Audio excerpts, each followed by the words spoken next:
out there, Akronites. Welcome once again to Around Akron with Blue Green. I'm on the south side of Akron today. Isn't that a fantastic view of the city of Akron? But then again, I think every view is a fantastic view of the city of Akron. And today, I got a great story ahead of us. A little bit of culture, a little bit of history, and a little bit about Christmas, since it is that time of the year on Around Akron with Blue Green. On today's episode, I'm going to take you to Stan Hywet. I love Stan Hywet so much that I decided to do 2 whole segments on this place. And if you've never been to that crazy-looking mansion up on the hill, you got to take yourself there and check it out. It's an amazing, fantastic, wonderful place. Words can't describe it. It's almost like the Grand Canyon. You got to actually see it to believe it. Now, the first thing I'm going to cover is Deck the Hall. Deck the Hall is an event that happens every year through the month of December at Stan Hywet, and it gets better and better every year. They have like 850,000 bulbs lighting this place up, and Santa Claus is there every night to kick off the whole light the tree ceremony at 5:30. And how lucky can you be? We have Santa Claus in Akron, this city right here, hanging out with us every night. And you know, I love Stan Hywet so much. When I was there, I decided to talk about the history. The history of what Stan Hywet means. The history of the family that built Stan Hywet. And actually, that family helped build that city right there, Akron, Ohio. And it's just an amazing story. So, as you can see, I had to cover 2 whole segments on Stan Hywet alone. I'm going to sit down with A-, a positive artist in a negative world. A- is going to sit down and teach us all about hip-hop and the 4 pillars that it's built on. And did you know that American music only has 2 original genres? Jazz and hip-hop. Well, we'll teach you a little bit more about that and how he uses hip-hop to influence and teach the children of the city of Akron. To kick this show off, we're going to go to the Civic. And if you've never been to the Civic, do yourself a favor and go check it out. But we're going to sit down and talk with Ryan Humbert. Ryan Humbert's been in this area playing music for about 15 years. And every Christmas holiday, he puts on a Christmas extravaganza there. And it's a little bit different every year. And the money goes to help cure cancer. How wonderful is that? Let's go talk to Ryan Humbert and see what this Christmas extravaganza thing's all about. We do a tour every month, and we bring in the general public. And one of the fun things for me is when people come in and they've never been in here, they've lived in Akron their entire life, and they've never visited the Akron Civic Theater. For them to come in and their jaw drops, it's so much fun to see that. And some of the tours, we actually have people that their grandparents or great-grandparents worked on the renovation. So I always say that we're the keepers of the memories here. And you should come down and make memories for yourself with your family. Keep this going through generations.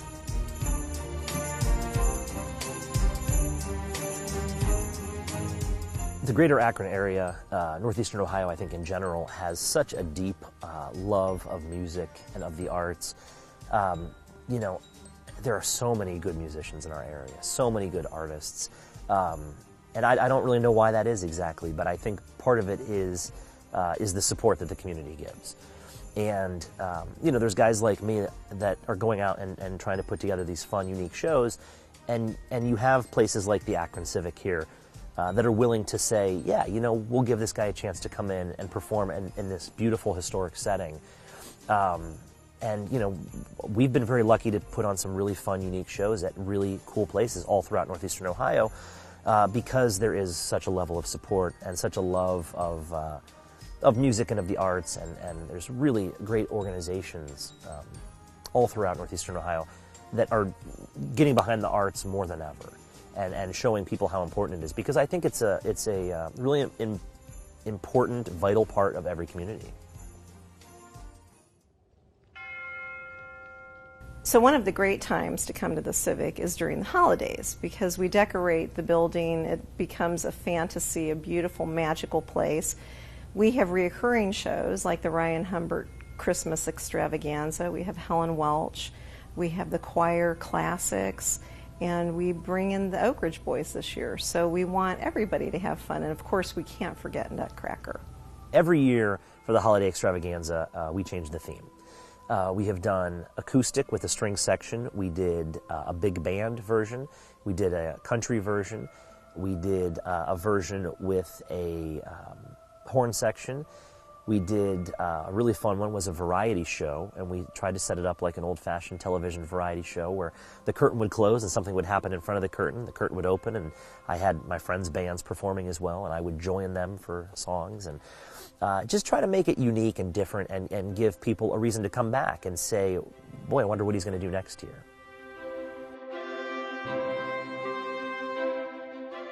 You know, I've always loved Christmas music. I don't trust people who don't like Christmas music. I think that Christmas music is such an art form in a way. I really believe that.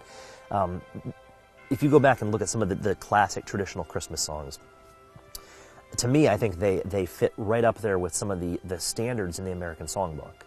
You know, a song has to get to a pretty high level of visibility for it to be as universally known as a lot of Christmas tunes. And so I've always loved Christmas music and decided that we wanted to pursue doing a series of Christmas shows. We've been very lucky with our good friends at the Akron Civic. This year is our 8th annual, which is hard to believe it's already been 8 years. Every year we do it as a benefit for a local charity. You know, Christmas is a good reminder to give back to those that need help in our area, in our community. For the past 3 years, we've done it as a benefit for the folks at Cleveland Clinic Akron General's Muffins for Mammograms program. My mom had breast cancer in 2014, and Akron General saved her life, and we decided that we wanted to give back to them for that. This is actually the first year where we're doing nothing but Christmas music. And I wanted this to be more of a back-to-basics Christmas show.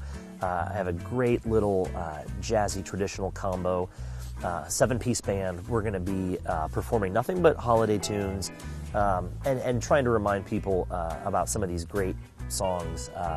Of course, we're going to do ones that everybody knows, but we're also going to do a few obscure ones as well. So, if all goes well, we plan on doing this for many years to come.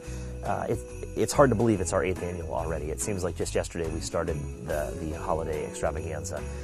But, you know, I plan on continuing to try to find unique avenues that we can go down to put on a fun Christmas show for a good cause. And we plan on doing it as long as we can.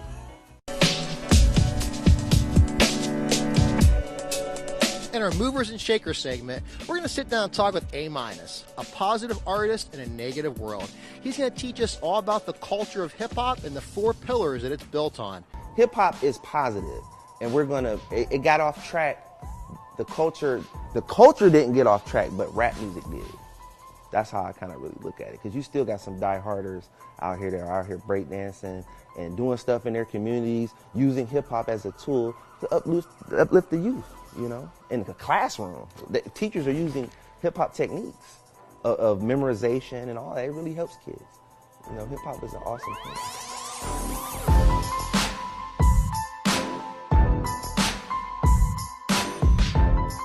The biggest misconception is, first and foremost, hip-hop is the culture. And it's a culture that consists of 4 elements.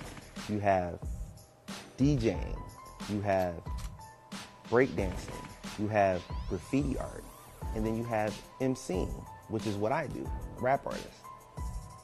Within those 4 cultures, they put a label on hip-hop culture with negative rap music. This is why everybody is like kind of confused. When I tell a person I do hip-hop, the first response I get is like, like, you know what I mean? I'm like, wait. This is where I'm a positive hip-hop artist. It's like I have to say it now. Like you said before, you didn't have to even say it. That's just what it was. Hip-hop was originally positivity. That's what it was about. You had young African Americans, Latinos, in the Bronx, New York. That's where hip-hop culture started in the late 70s. They did parties out in the streets to keep them out of trouble. You know, they would just get a DJ, get the cutting and scratching, you got an MC up there, start working the crowd, and it's just a big party and fun. And records kind of came from that. It was party records. You know, I'm not saying every song's gotta be a party record, but can we get some diversity here? Like everything can't be trap music. It shouldn't even be trap music anyway. That's how I feel. But whatever, you know. But at the end of the day, even in trap music, I understand that people come up different. So if you were in that environment, that's all you know. But I also want them to know that that is not the lifestyle to glorify. It's one thing to talk about it, but don't glorify it, you know? So, because I come from the hood too. I was raised in the projects as well. But that's just not me to talk about all the crazy stuff that I might have did. And it's nobody's business, you know? I don't Here's the thing, I wasn't always a positive hip hop artist. So I kind of was a person that might have been pumping a little poison as well. But I really woke up because I have kids myself. I know that I don't want them to hear those type of messages. I want to play my music when I'm riding around with my kids. So what I've saw in, let's say, hip hop music right now, I saw a need for some more positive programming because a lot of our youth, they're so tuned into the hip hop culture, music, that they believe everything. So I feel I have a responsibility to not pump poison to them. You know, there's a lot of messages in rap music to where they're promoting violence, they're promoting, you know, sex, drugs, alcohol. It's just a lot of negative messages being promoted, and I felt like children need to have a choice. And if all radio stations are just pumping all negative messages to them, then it's one-sided. Kids need to see everything that's going on in the world, positive, negative, and make that choice. We're praying that they make the choice for good. So what I'm really trying to do, like I have started an after-school program. I helped start an after-school program called A New Way Project. And with the New Way Project, we teach youth positivity through hip-hop music, creative writing, performing arts, and community outreach.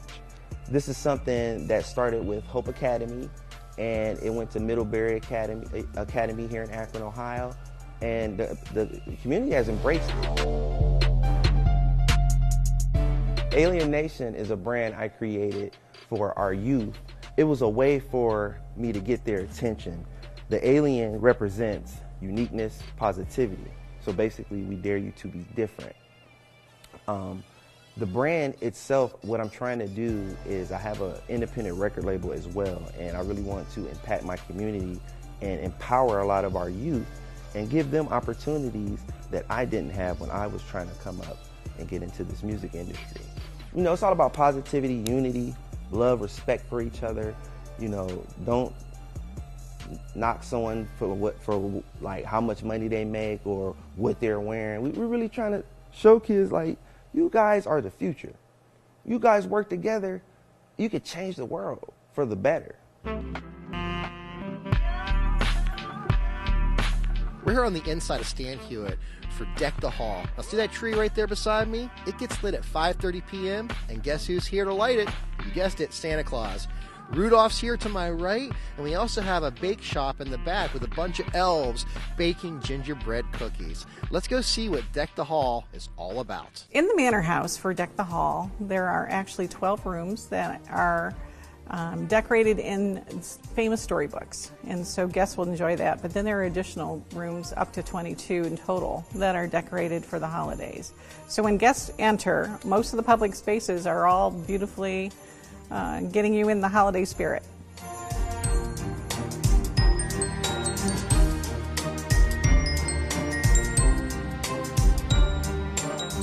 Christmas was very important to the Cyberlings. They entertained and had welcomed their whole family, very big extended family. They had guests here all throughout the holidays, and they even sent everybody home with a little package of freshly baked cookies, which was a wonderful tradition.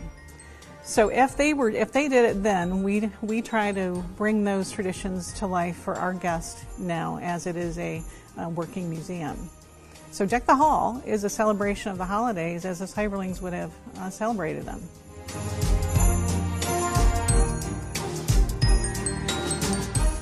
Each year we have something new with Deck the Hall because we're always changing it up with our theme. And this year we've added an animated bake shop window of little bakers making gingerbread, and it is absolutely engaging, and it also is a complement to our famous tradition here at Stan Hywet of baking freshly baked gingerbread cookies. And then right next to the gingerbread window is our new meet and greet area with Santa. And Santa has a new guest this year, and it's Rudolph the Red-Nosed Reindeer, again going back to our storybook theme. And Rudolph is an animated full-size reindeer, so guests are going to be watching it for quite some time to find out what he's doing next. He is actually managed by a computer system, so a lot of fun. Just a great engagement for families, and has captivated little folks quite well so far, so we're excited to see the full season transpire.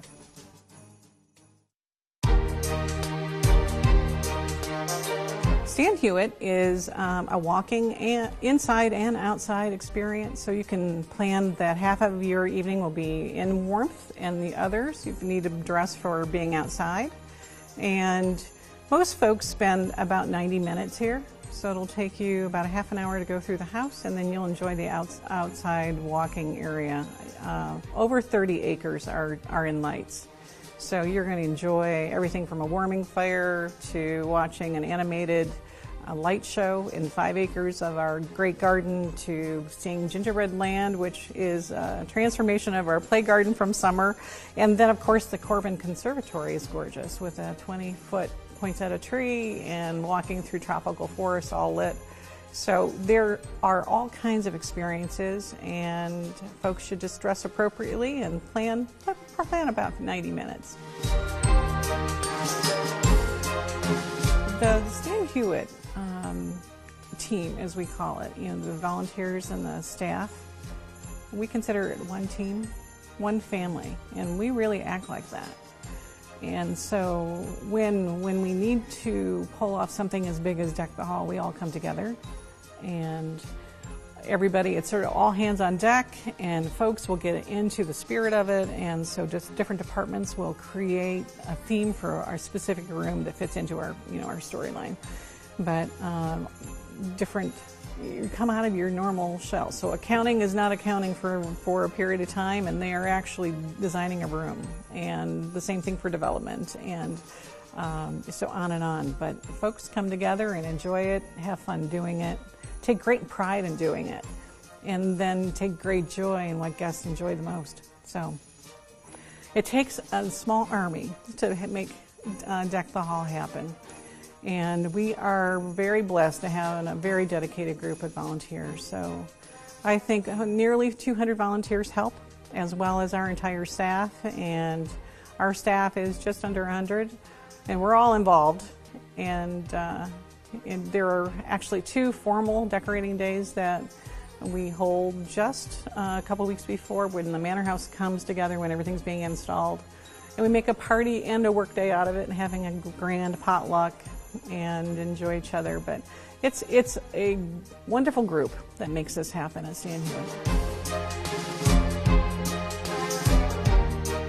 With Deck the Hall, we're very busy, obviously, when we're really rolling and when we get closer to Christmas. But if I were to give folks a couple of inside hints, try to come during the weekday nights. You're going to have a little less of a busy night.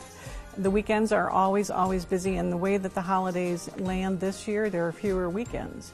So just, the sooner that you can come, you will be ensured that there are probably a little bit lesser crowd for you to kind of work your way through. We're here at Stan Hywet outside the majestic Manor House. Now this is an amazing place, as well as this whole grounds you see here is just, it's a testament to America.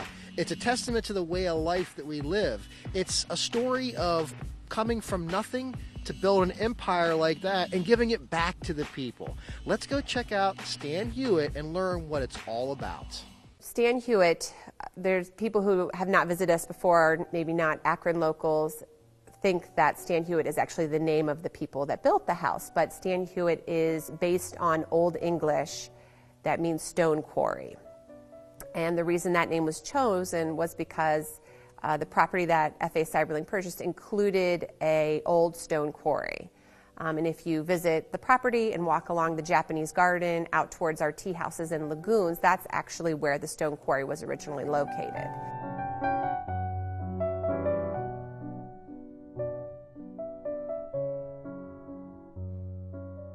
The Cyberling family built the estate. F.A. and Gertrude Cyberling had lived in Akron since the 1880s. They originally lived on East Market Street, and they wanted to move out to the country, get away from kind of that commercial district that was developing. So F.A. Cyberling purchased over 1,000 acres here in what was then Portage Township. This wasn't even part of the city of Akron. They broke ground on the estate in 1912, and it took over 3 years to complete. The family moved in December of 1915. The Cyberling family had 6 children that lived here on the estate at various times in their lives, both as children and adults. The family occupied the home for 40 years, from 1915 to 1955. And when F.A. Cyberling passed away, his children decided that since none of them could take over ownership of the estate themselves, that they wanted to preserve the house and grounds in some way.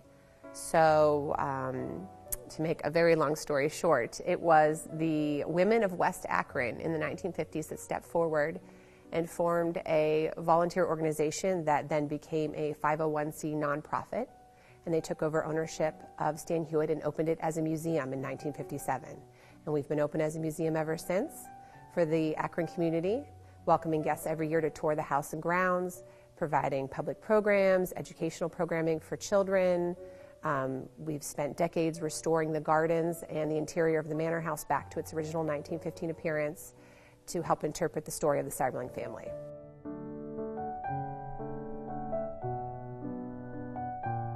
When the estate was built, it consisted of 5 historic buildings: the manor house, the gate lodge, which was a service building designed to house the superintendent of the estate and his family.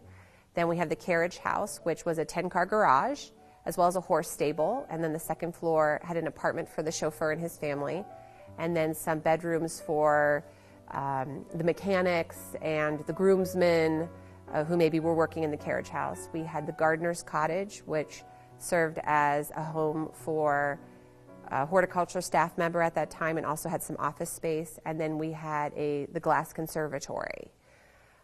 By the time the foundation took over the estate in 1957, there was a lot of disrepair at that time. For example, the conservatory had collapsed, so the conservatory that you see now at Stan Hywet is an exact replica of the 1915 one.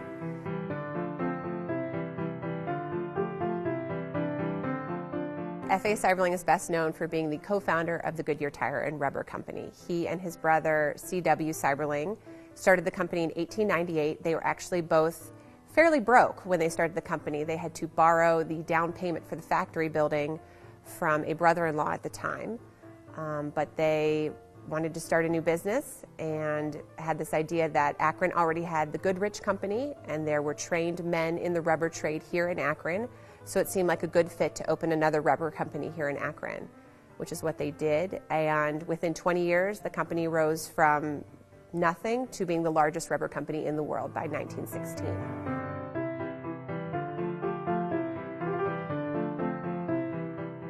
I just think that the Cyberling family is a fascinating story.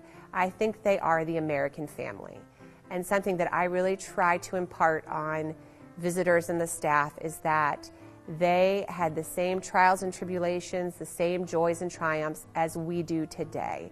I mean, they had adult children that moved back home for financial reasons. They took care of their grandchildren in times of need. They took care of elderly relatives who maybe couldn't support themselves. And then again, as they entered their twilight years, their children stepped in to help care for them, help make decisions about the estate. And these are things that we all go through, no matter what our income level, no matter where we live in the country. I just find the Cyberlings to be so authentically American.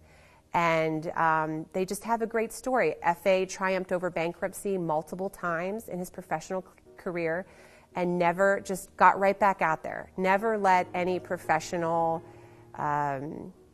hardship stop him from continuing to innovate, from continuing to produce, from continuing to be a contributing member of the Akron community. He loved Akron. He wanted it to be a successful city. He gave hundreds of thousands of dollars to various organizations throughout his lifetime to either help underwrite them or to keep them going. And I mean, he's the kind of person I think we all hope to be. Wow is all I can say. That was a fantastic show. All that great history and culture. I know if I've never seen Stan Hywet, I'd be running up there right now to check the place out. But anyways, thanks again for tuning in to Around Akron with Blue Green. Now, if you want more information on the show, or to watch any of the past episodes, or if you want to make a donation to this self-funded show, please visit our website at www.aroundakronwithbluegreen.com. You can also find us on Facebook, Twitter, and Instagram. Thanks again for watching the show, and we'll see you next time on Around Akron with Blue Green.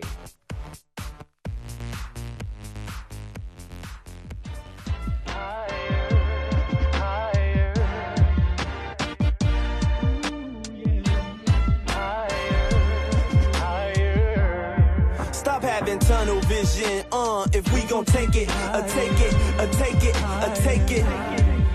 Can you feel it? It's in the air, positivity is everywhere. Can you feel it? It's in the air, positivity is everywhere. Still blinded by color when we should love one another. At the end of the day, man, we all brothers. Alienation, that stands for all of us. So no matter what race you were born, we've all suffered. The system don't like the way that this all structured society. Time to wake up, stop being suckin'. Till deadbeat dads come alive and help these mothers. It's kids raising kids, which really makes me wonder if we don't take it higher, Ohio is going under. From a lack of education, we get dumber and dumber. Stop having tunnel vision. If we gon' take it, take it, take it, take it.